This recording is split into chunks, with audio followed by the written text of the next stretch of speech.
everybody. Today we're going to go through and revise how to log in to Seesaw class, which is for students. And we're also going to have a look at how to complete learning activities on class Seesaw using a laptop. If you have an iPad, there is a different video on YouTube, so make sure you go and have a look at the iPad version of this video so that can help you if you're using an iPad at home. By now, everybody has received a home learning code, which was a note that went home in the original learning packs. If you haven't got one of these, please make sure you get in contact with your child's teacher. They can also send you a code through Seesaw families. So on this sheet, you'll notice that under step number 3, there's actually a code to log into a Seesaw account. This is a code only for your child. So let's have a look at that. When you go to the address that's on the bottom of this page here, app.seesaw.me, it will take you through to this page here, and you can see in the top right hand corner there's a login button. When you click on the login button, it's going to take you to a page that looks like this. So we're going to go through and we're going to log in as a student. So we're going to click on I'm a student, and then it takes you through to this page here. On your sign in note that went home, this one here, using that code that's under step number 3, we're going to put it in the text code box. So I'm going to type that code in now, YDFYKUEPCBXN, and we're going to click go. That will then log us straight into the student Seesaw. Now, student Seesaw is the only way to access the learning activities. If you're using family Seesaw, you won't be able to see them. You'll only be able to see any work that your student posts elsewhere or contact your class teacher. So if we go in here, we can see that there's a notification up there saying that there's 13 things that this child needs to have a look at.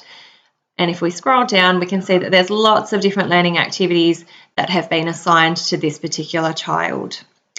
We're going to scroll all the way back up to the top, and we're going to have a look at how to add a response to one of these. Now, this is very similar if you're using a laptop or an iPad or an iPhone. Even an Android phone still looks very similar when you log into it. So clicking on Add Response, it brings you into the same page that we see on an iPad. So again, we can add a photo, we can add a drawing, we can add a video, we can upload a picture or a PDF file, we can add a note, or we can add a link.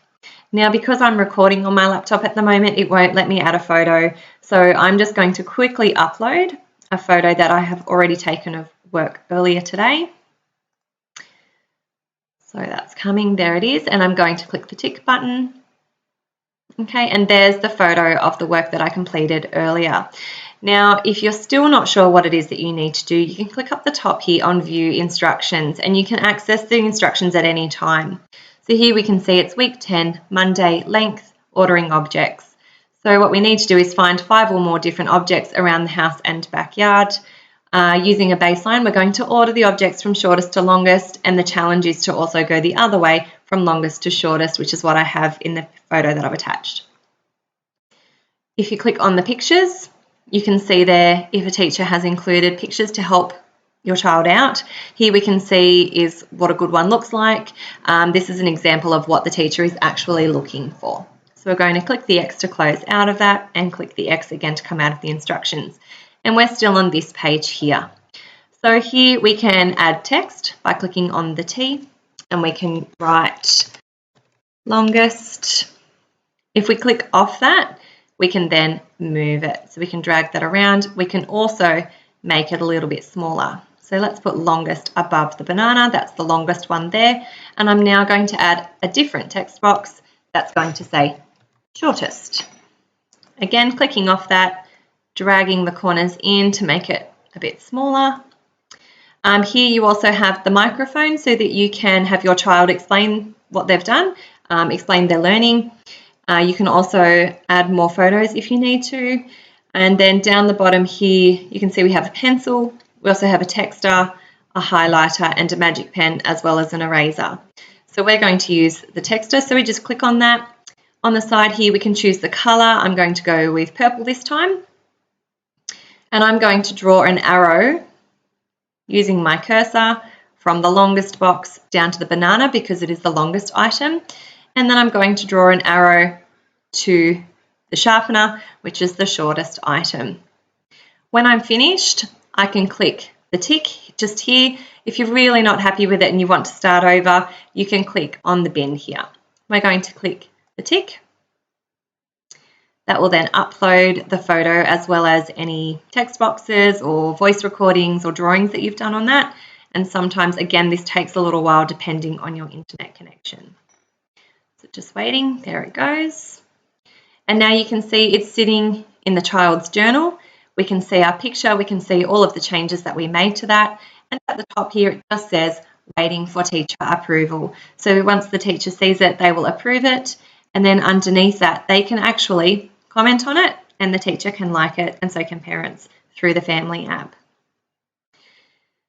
That's pretty much it for adding activities just there. So just a quick reminder that if you are using Seesaw for students on an iPad, you actually need to look for this particular icon for the app.